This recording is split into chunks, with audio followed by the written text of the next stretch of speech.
हमारे यहाँ फर्नीचर, पलंग, सिंगारदान, सोफा सेट, अलमारी, डाइनिंग टेबल, कंप्यूटर टेबल और दीगर कंपनियों के फर्नीचर दस्तयाब है।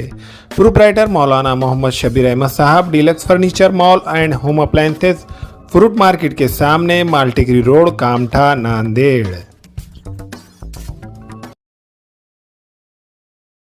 अस्सलाम वालेकुम नाज़रीन, नांदेड़ उर्दू न्यूज़ में आपका इस्तकबाल है। चलिए जानते हैं आज की खबर।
अस्सलाम वालेकुम, मैं इमरान खान।